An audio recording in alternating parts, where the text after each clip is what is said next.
How long does the bronchoscopy take? Depends what they find in the lung. Guess they must have found something. No.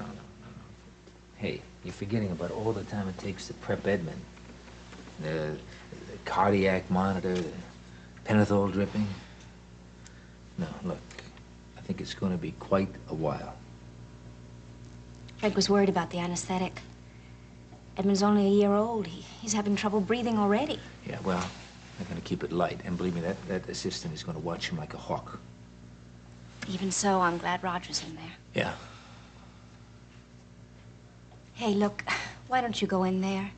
I know you want to watch. There's no point in sitting out here with me. I'll be fine. Edmund is in very good hands, and let me tell you, you are being much too brave, okay? Thanks.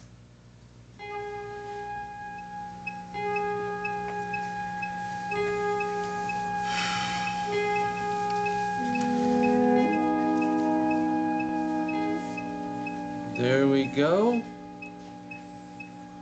Right between the vocal cords.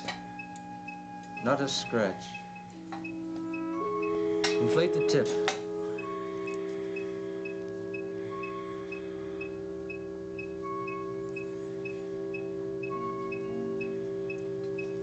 All right.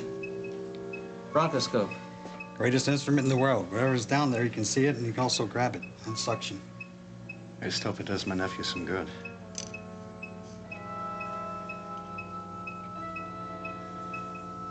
Now, let's see what's going on in those lungs.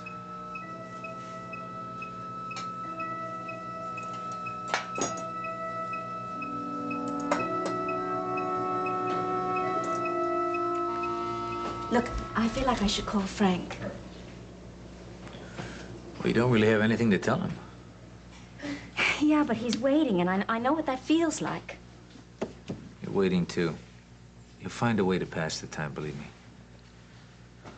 Right. Oh, I just know that it's not a tumor. It can't be. Nurse, do you know anything yet? Is it over? I'll tell you the minute we know. Thanks. Jillian, now look, you're just gonna have to relax. I mean, every muscle in your body is tense. Look, I can't relax. Not until I know.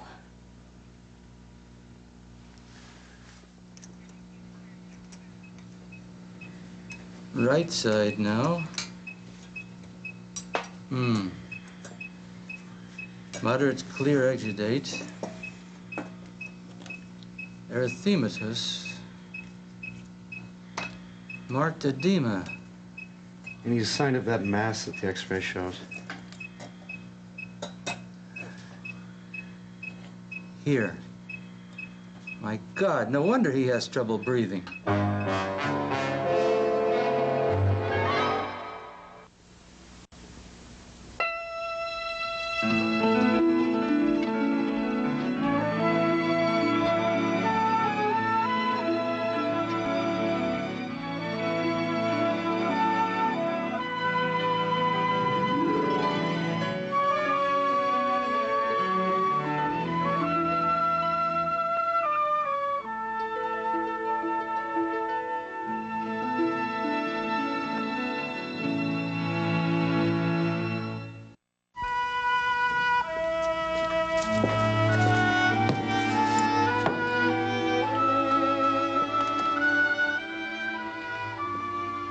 Himself has gone over to a meeting at the clubhouse. He said he'll be back on the late side. Oh, did he? Well, I just wonder who's campaigning the hardest, Francis upstate or his father down here. No, come to think of it, I think it is Francis. I forgot the skateboard. Now, don't tell me there's a skateboard story on top of the bicycle one. Where is the simple politician who used to mount the soapbox and shower us with platitudes? I don't know, Kevin, but I don't think he's in the United States Senate, let me tell you. Mary first heard about the skateboard business when Ray phoned down a press release. It seems that some youngster saw Frank on the news riding a bicycle. Well, for a folk festival or something like that, anyway. So Lo and behold, the youngster shows up the next day when Frank is making a tour of the local firehouse with a skateboard and presents it to him and tells him that he promises him to deliver 10 votes if he'll just give it a try and autograph it. Which he did. Well, I hope he got a very large crowd for that. I'm sure he did when, by the time he was finished, the skateboard business. Ah, I wish I was there. I'm terrific at that. It was more or less my minor in college. Oh, yes, darling, just stick to walking until that ankle is mended, please. Oh, I could skateboard. This thing's just mostly for show. Uh-huh. You're in a good mood tonight. Tonight, yes, as a matter of fact, I am. It's so quiet here that I was thinking of going off downtown to do some shopping. The stores are open late tonight. Little John doesn't have a decent pair of socks to his name. Might I just go with you? Well, would you like to? Yeah, it seems like every place is having a sale. All right, we can meet for coffee afterwards. Or I could shop with you for Little John first, and then you could come with me and help me pick out something smashing. You don't go for that? Oh, no, heavens. It's just you haven't let me pick anything for you since you were 12 years old. I used to think you'd hate everything I loved. Oh, Shiva. I did, like when I'd want to buy boys' jeans. You'd tell me they were cut big in the waist and small in the hip, and I was just the opposite. I never said a thing like that in my life.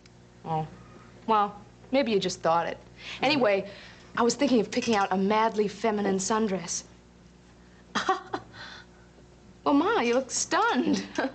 No, not at all. I'm very well aware that your tastes have changed. But there was a time, darling, that if it wasn't blue denim, you wouldn't wear it. I saw those pretty things that you brought home, particularly that sweet little dress that you arrived in. It did make an impression. Well, of course it did.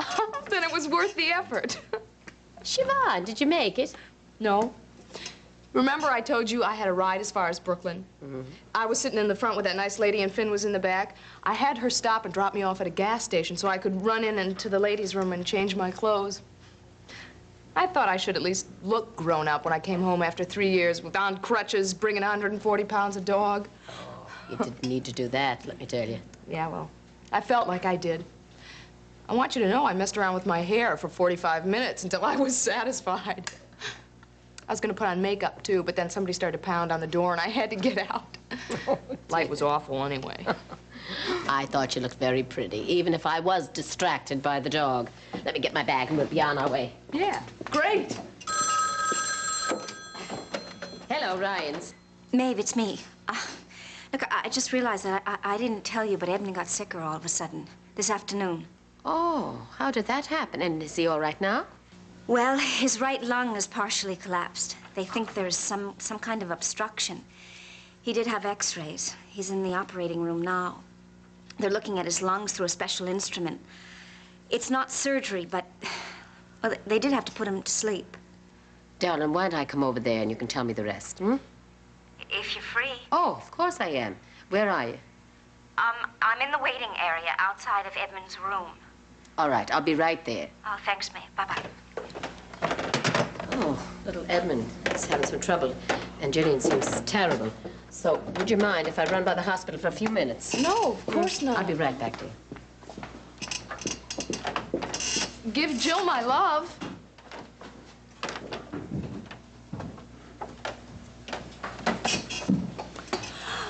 Edmund's ill again. Mother went over to the hospital to hold Jill's hand. Oh, that's a shame. It certainly is. Why is it we can never quite get together? You and Maeve? You do. I mean, it strikes me that you've never been closer. Oh, which isn't saying a whole lot. If I'd been Mary, she would have asked me to come along with her. But I'm not Mary.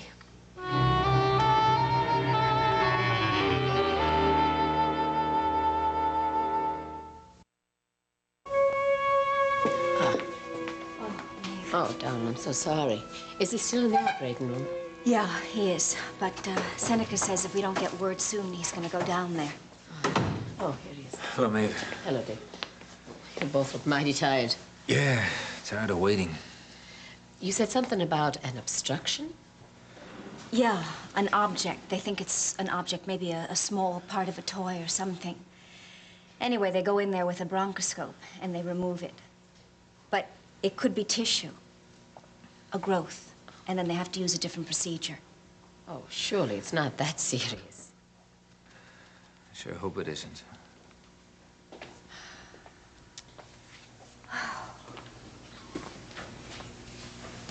He's as scared as I am. It's the first time I've seen him show it. Well, he really loves the child. Yeah. Hey, listen, I'm gonna go check out the OR. I'll be back just as... Look, I'm sorry I didn't get here sooner, but I went with Edmund into recovery and I got sidetracked. He came through it fine.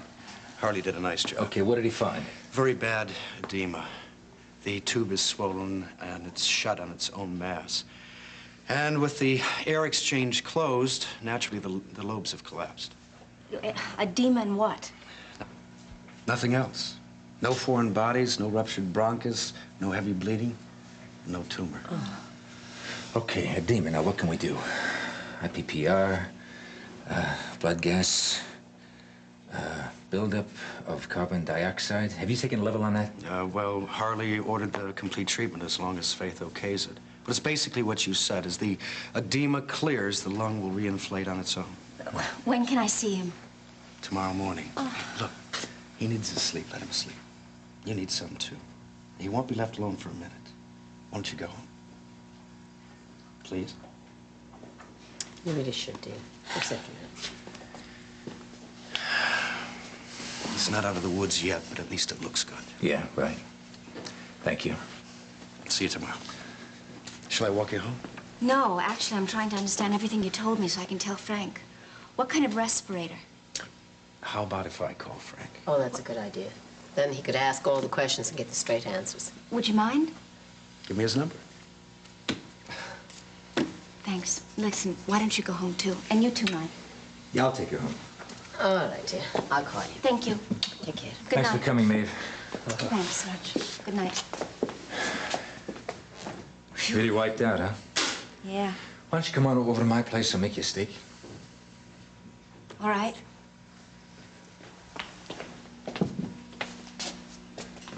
Any calls for Miss Coleridge? She can be reached at my number.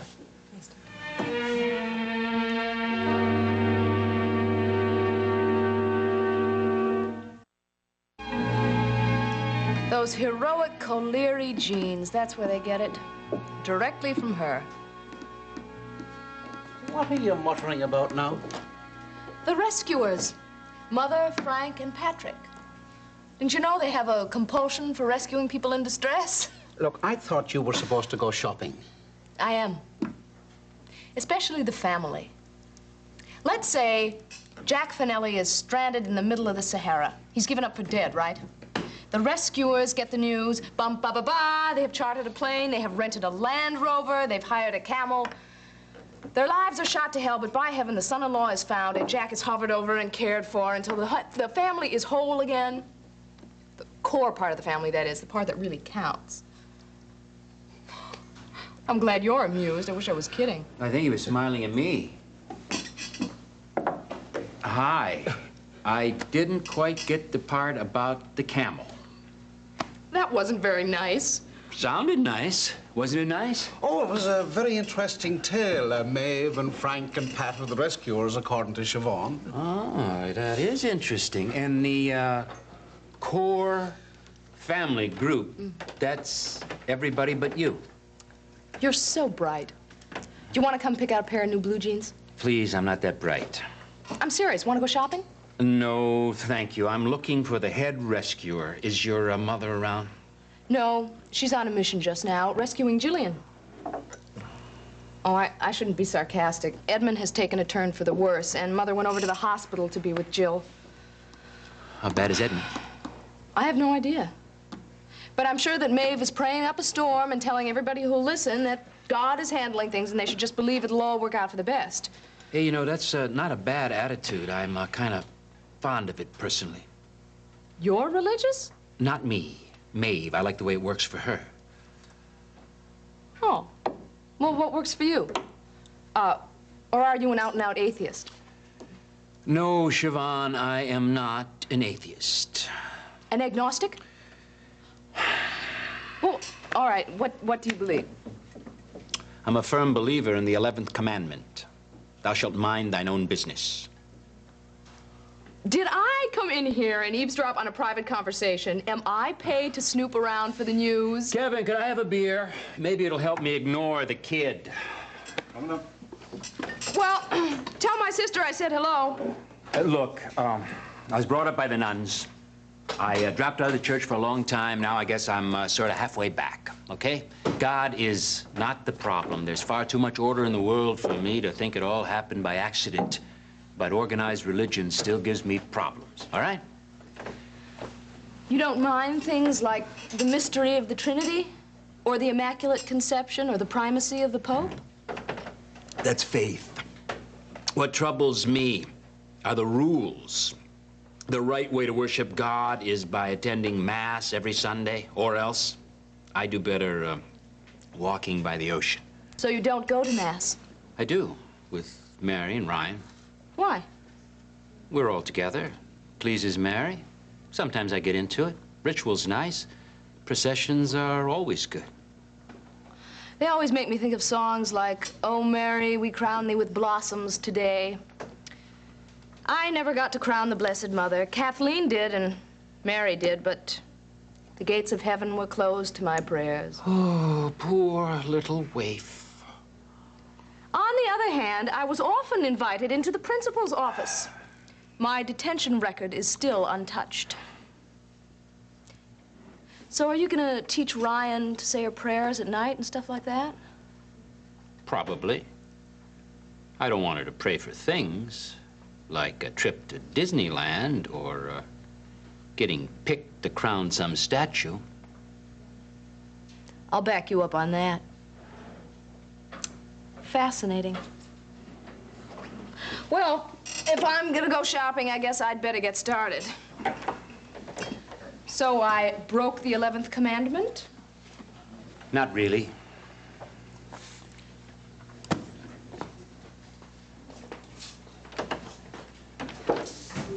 There was a time, lad, when she'd have throttled you for that ignore the kid remark. Either she's changed entirely, or else she's keeping a very tight rein on herself. Well, I think it must be the latter. You know, she's just fresh out of the Seattle jail. I think she's still on her best behavior. I wonder how long she's going to be able to keep that up. You sound worried. Well, Edmund is making some progress. They had to put him under anesthetic to examine the lung, but it was swollen, but nothing worse. Rogers has explained it to all of us in great detail. Hello there, darling. Hi. Listen, I'm glad that Edmund's okay. Oh, yes. Where's Siobhan? She just went to get some blue jeans. Blue jeans? Yeah, you just missed her. Oh, my. Don't I always?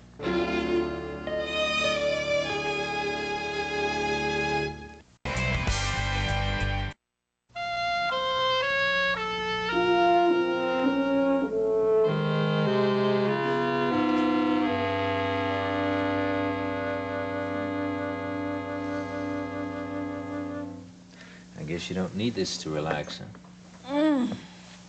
Oh, did I start to spill it?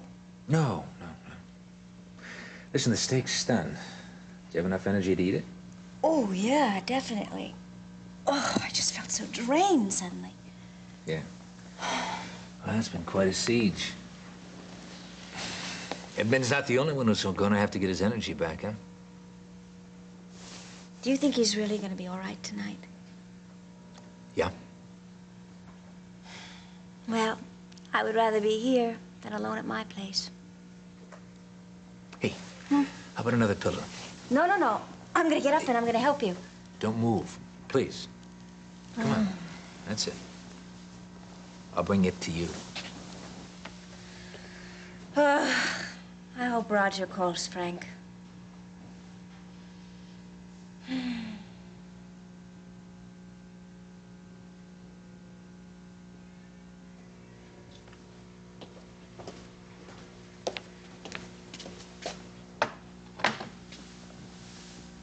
And voila. Hey.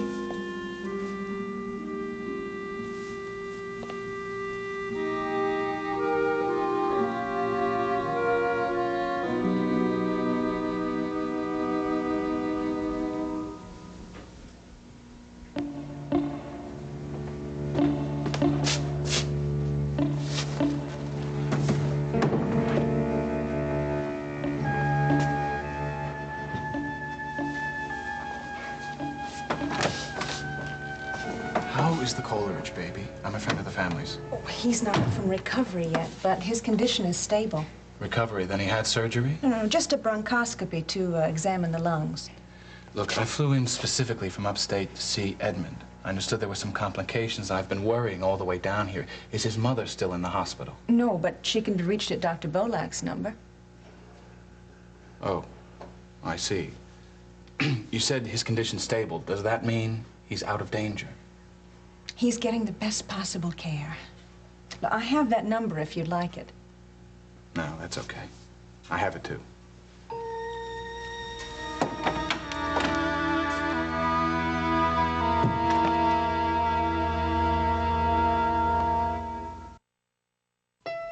This Thursday, a long-term relationship needs a short-term miracle. Sounds like a job for the guy who wrote the book on relationships. An all-new Greg Barron's Wake Up Call, part of Sugar Free Valentine's, Thursday at 10 on SoapNet.